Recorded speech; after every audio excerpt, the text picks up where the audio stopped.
Hello everybody, and this is your expanded notation practice how-to video. So a couple of things that I want to show you before we get started. This is how each one of your pages is going to be set up.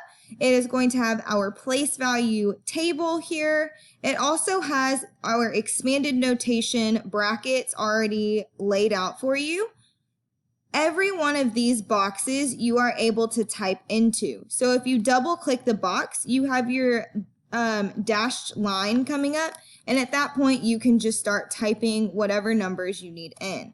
You also have your number in standard form at the bottom left hand part of the screen, and on the bottom right hand part I have given you some place value blocks for you to be able to put into your place value chart. So for this number I have 6,573. So I'm going to start with my thousands place. I have a 6 in my thousands place. So I'm going to move my TH for thousands block up into my thousands place. Now notice that I only have one of those thousands blocks. So what I need to do is I need to copy and paste some new ones in. So I'm going to click on the box with my left button on my mouse, and then I'm going to right click, and it is going to give me this menu. I'm going to find where it says copy, and I'm going to click on copy. Then I'm going to click out so that that box is no longer highlighted, and I'm going to right click on my screen, and I'm going to hit paste, and it's going to paste another thousands box in the thousands column. I'm going to continue to just paste until I have 6, which the reason why I'm doing 6 is because there's a 6 in my thousands place. Depending on what the number is, that's the amount of boxes you are going to have to paste in.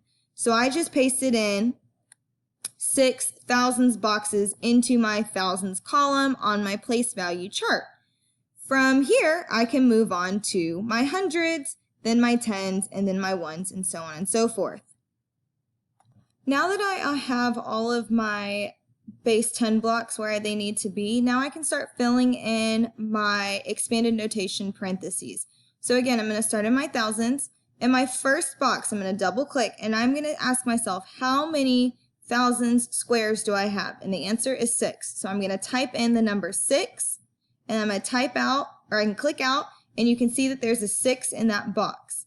Now, what is the place value, number for this column? Well, I'm in the thousands place, so it's 1,000. So I'm going to type in 1,000. I know that my number doesn't fit. It's okay. I will be able to tell what it is. Don't worry about trying to make it fit in that little itty bitty box.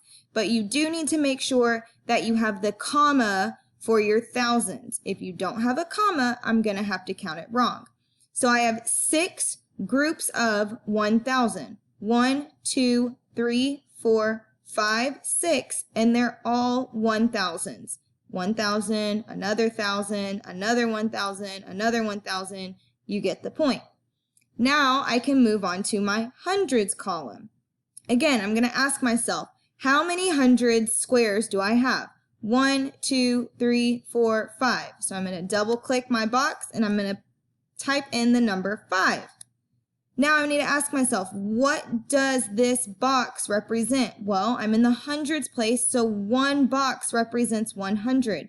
So I'm going to double click my box, and I'm going to type in the number 100. Again, if it doesn't fit, it's okay. I know that these boxes are small, and so I will be able to tell what the number is, even if it doesn't fit.